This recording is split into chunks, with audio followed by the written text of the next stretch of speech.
Who likes Christmas? Raise your hand. Yeah, pretty much everybody, okay? I like Christmas. I raised my hand, okay? You don't like it? Okay. So, Christmas is like a special time in the year. You know, you get to wake up and your parents got you gifts and you're like, oh my God, you got gifts, yeah. And then you're just excited. Your voice goes like 3 octaves higher. Yeah. So, but imagine how winter would be without Christmas. Once November hits, the first snowfall comes, and it's all dark and dingy outside, and you're like, oh my God, I have to go to school today. And then when it's really snowy, your voice just drops 3 octaves. Yeah, so it sucks. Imagine no Christmas. After Christmas, for me personally, I feel like I want winter to be over. I like skiing after Christmas because that's good skiing. But no, I want Christmas to be over. So I just feel like I feel sad. I feel utter despair. And that's how Shylock feels throughout the whole play. That's the worst intro ever. Shylock in the play Brutal. is a victim, okay? Can I start the clock now? Get this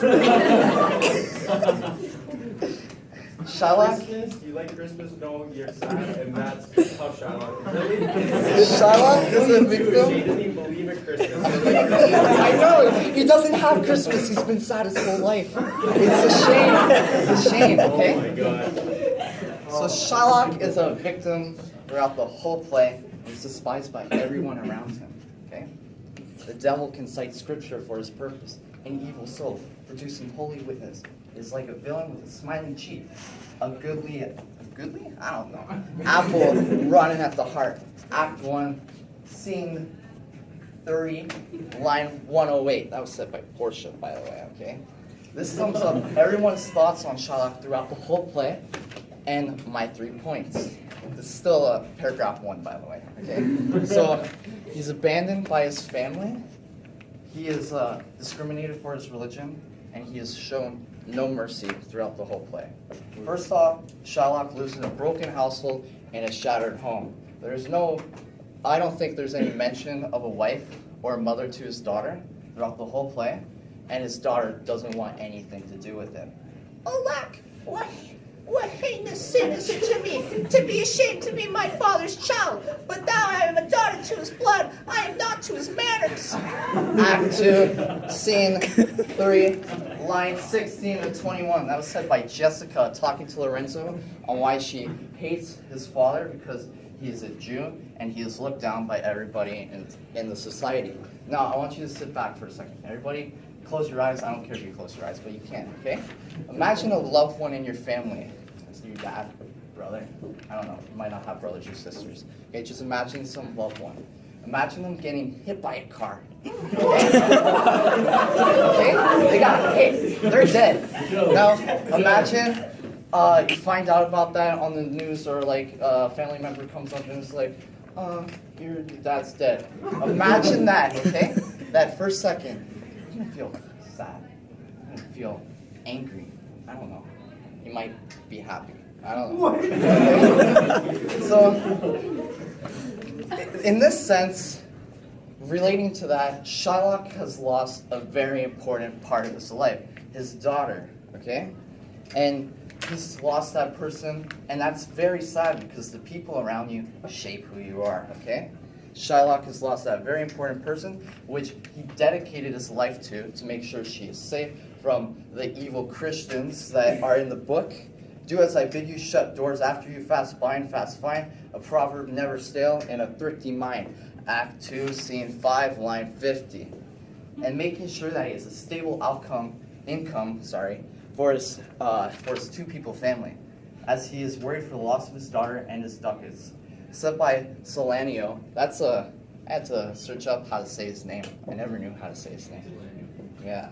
So, justice, the law, my ducats, and my daughter. That's obviously he's mocking him, but I used it anyways. That was Act 2, Scene 8, line 16. Okay? Third paragraph. Shylock is also discriminated for his religion, as every character in the play has a bias against him and treat him like garbage. Certainly, the Jew... Oh, sorry, I have to put on the voice for this one. This one's my favorite. Certainly, the Jew is the very Act 2, Scene 2, line 25. No, that was Lancelot.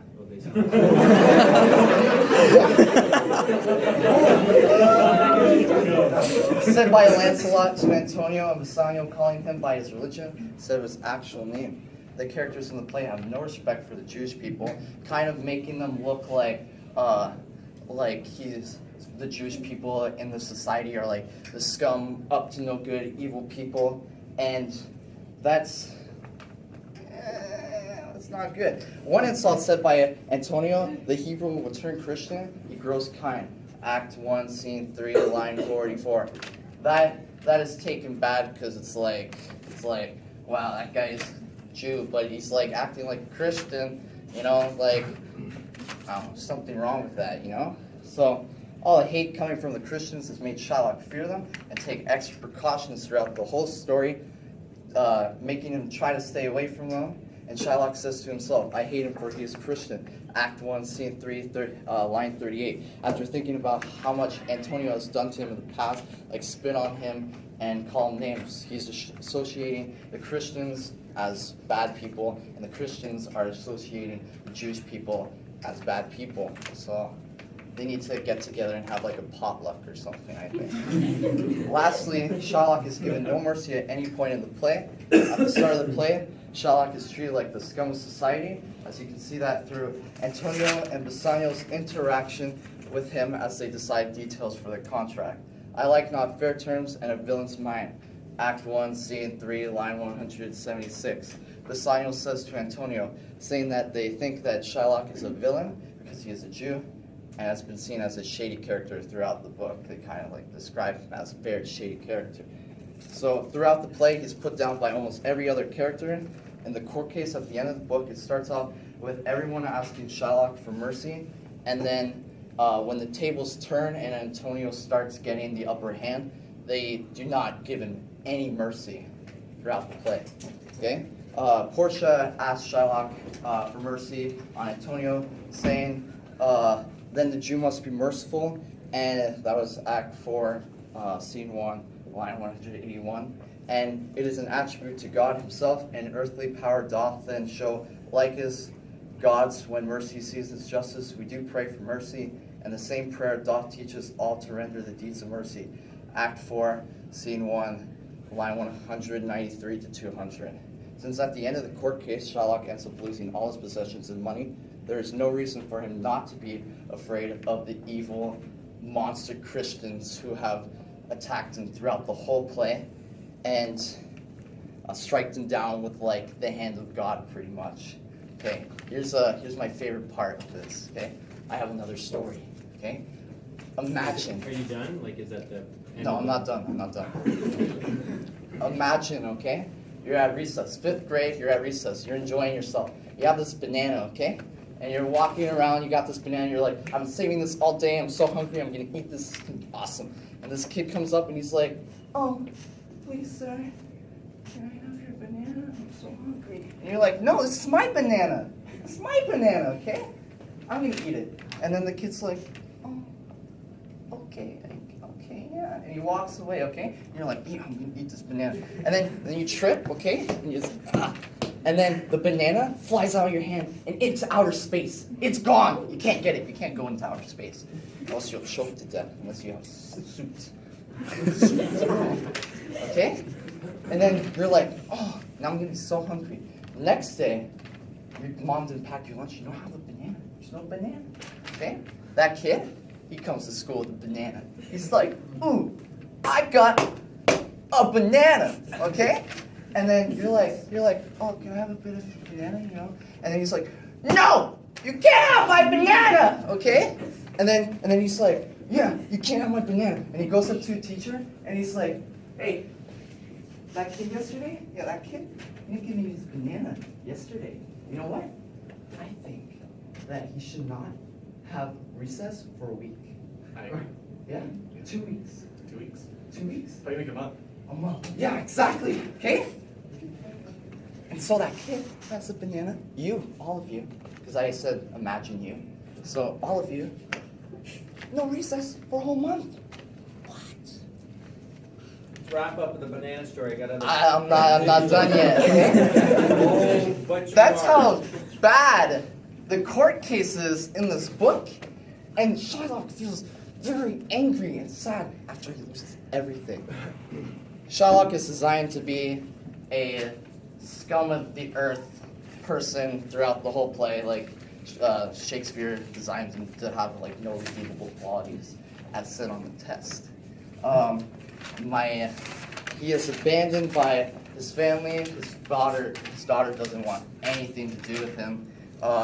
His religion, he's discriminated for it. The whole book, like, there's not any point where I don't think there's any scene where you don't even get this, like, you don't get a sense of, like, Jewish people are bad in the book. And then throughout the whole play, he's shown no mercy, and that's sad. Shylock is a victim. Now you're done? Now I have my question.